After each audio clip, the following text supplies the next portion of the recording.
Hello everyone, welcome back to the series of Complete Python, specifically designed for GATE, data science and artificial intelligence.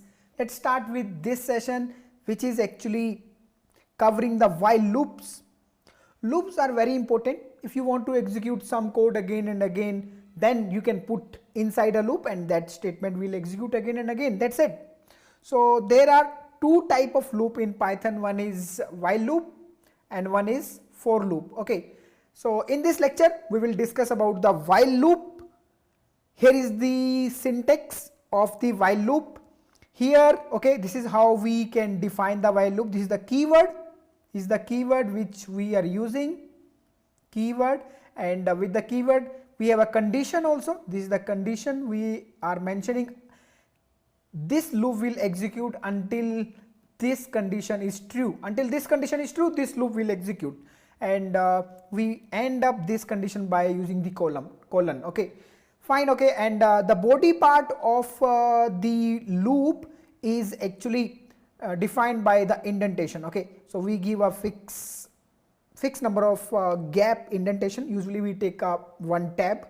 So this gap, this indentation is showing that okay, these two statements are the body part of this while loop. Okay, so simply in this while loop we are starting I value from 1 and we are going till 10 and we are printing the element from 1 to 10. Here we are incrementing the I value by 1. That's it. So let's try to execute and let's see different type of codes which we can write with the help of while loop. Let's explore the while loop with the help of the Jupyter notebook. And let me make the heading first of all, while loop in Python. While loop in my Python, let me mark down it and start with a very simple code, that is I just want to print 1 to 10 elements. So I is equal to 1 and while I is less than equal to 10, we can print the element. So let me print the element I and increment the I also with 1. So let me execute this code. This will just print the 1 to 10 elements. Yes, we are getting 1 to 10 elements over here. Let me write one more code in which maybe we can print the elements, but by accessing it from some data structure. Like for example, let me take a list. So here also in this list, I'm taking 10 elements. Okay, 1, 2, 3, 1, 2, 3, 4, 5, 6, 7, 8, 9 and 10. So this list is just like an array in any other programming language.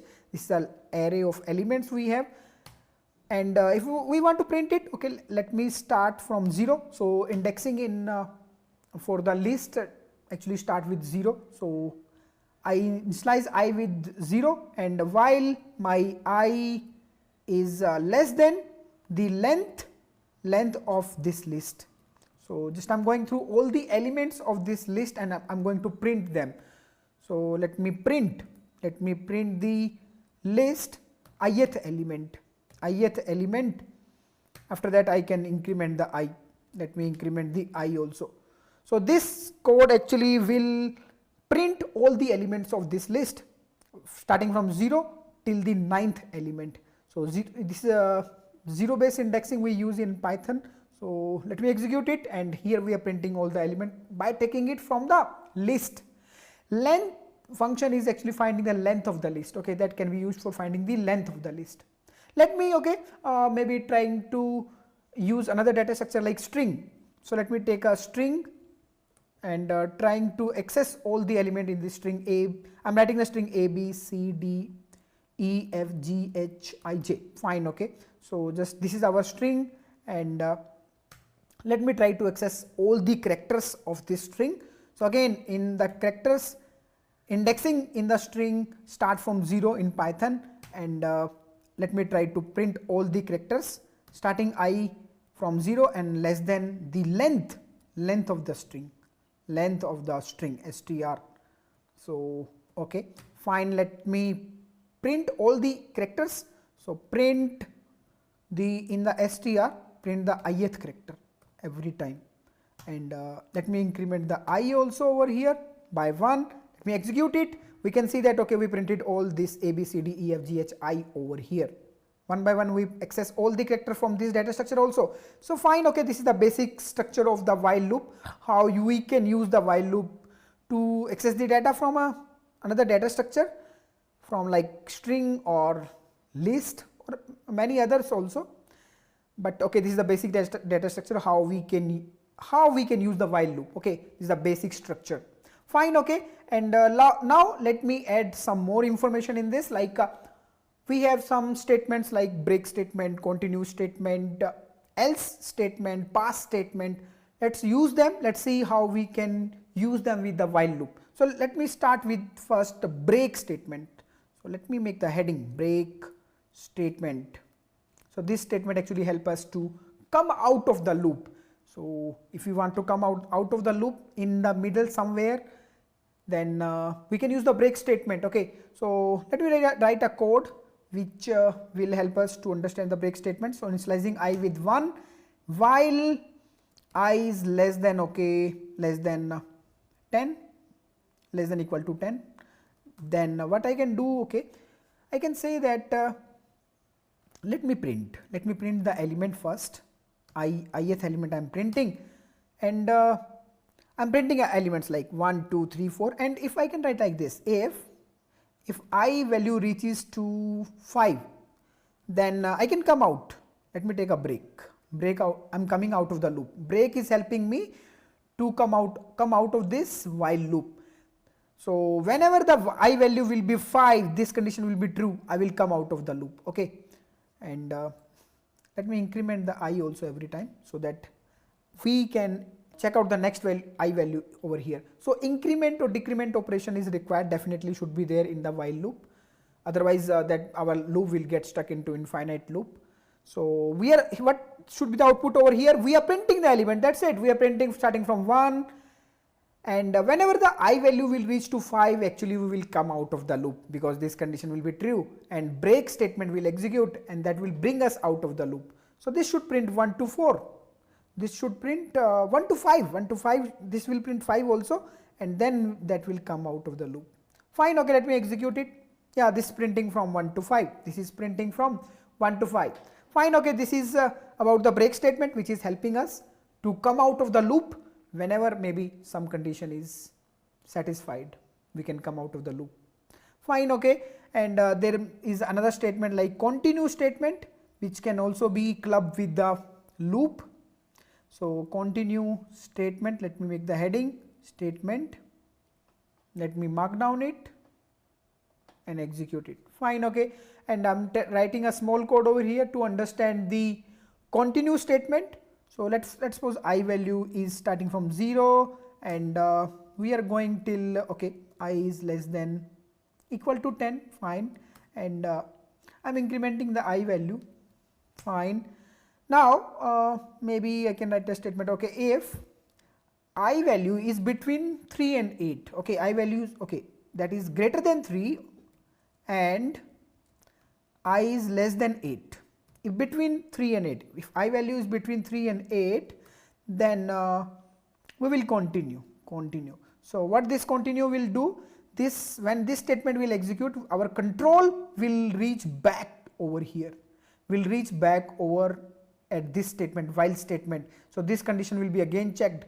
We will not execute further body of the while loop. So we will let me write something over here. Let me print the element. Okay, let me print the element.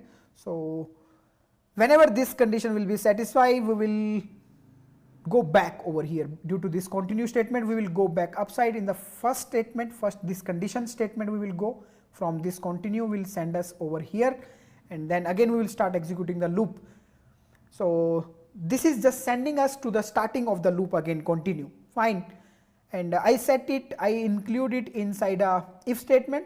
I'm saying that, okay, if this condition is satisfied, if my I value is between 4 and 8, means I value is either 4, 5 and 6 and 7. Okay, for these 4 numbers, I will not print the I value. Actually, I will continue back, come back over here. If my I value will be from in between 3 and 8, that will be 4, 5, 6, 7. Actually, this program will print all the values except 4, 5, 6, 7. Okay, let me execute it and see it. So yes, let's see, I value starting from 0. Here we incremented it, I value is 1 now. So this condition is not satisfied. This condition will satisfy only for 4, 5, 6 and 7. Otherwise for other numbers like 1, 2, 3 that is printed, and okay, 4, 5, 6, 7 is not printed. After that again 8, 9, 10, 11 is printed. 11 is printed because last I value will be 10. This will increment to 11 and we will print 11 also. So simple, the continue statement is sending us back to the starting position. We are not executing further body part of the while loop. After the continue statement is executed, we go back over here, start executing the loop from the starting again. So this is what continue statement is doing. Let's use the another statement, that is else statement. We can use the else statement also with the while loop. So let me show you what is the use of that statement. Let me make the heading first, mark down it. Let me write a code over here, then we will try to understand. So else statement is just else statement if we are using with the while loop now. That means whenever we are coming out of the while loop, the else part will execute. Okay, let me show you. Let me show you over here. For example, I value starting from 0, I value is going till 10. Okay, we are printing till 10, and let me print the values from 1 to 10 over 0 to 10. Okay, we are printing over here, and after printing, okay, let me increment the value.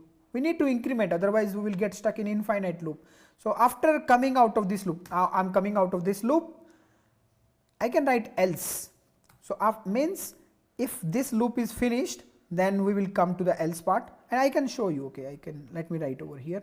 So this let me print, we are out of the loop.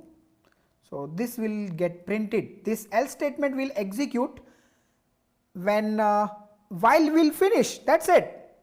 Else statement will execute when while will finish its execution. That's it. Let me execute it, and you can see over here this while loop is printing 0 to 10 elements, and after coming out of the while loop, we are entering inside the else statement, and we are printing something like this. So we can use this else statement to debug our code, to debug up to which statement while loop is executing. For debugging this else statement can be helpful.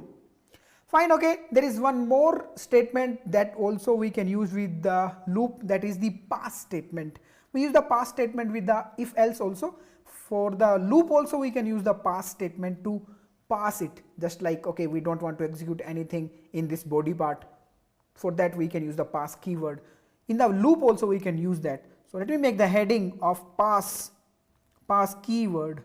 So let me use the pass keyword with the while loop. Let me mark down it, make the heading, and let's write the code over here. Fine, okay, let me start with the 0, and while loop is executing until I value is less than 10. Okay, less than equal to 10, whatever you can write, less than equal to 10. And okay, so I can write over here is that if I value is, let's suppose, equal to 5, then we will not print. Okay, we will just pass. If I value will be 5 now, we will not print anything, we will pass. Otherwise we will print everything else, print I value. So that's it. Let me increment the I value also, otherwise we will get stuck in infinite loop. Okay, so that's it. So here we are printing all the values of I, but if I value is 5, we will pass. We will say we will not do anything. So this will print all the elements from 0 to 10 except the 5. So let me execute it. Yes, we can see 0 to 4 elements are printed. After that 5 is not there. From 6 to 10 we printed. So this is about the pass keywords also. So we discussed in this about the pass keyword, about the else statement with while loop, about the continue statement, which is sending us back to the starting of the loop whenever we are executing it. We discussed about the break statement, which is bringing us out of the loop whenever that is executed.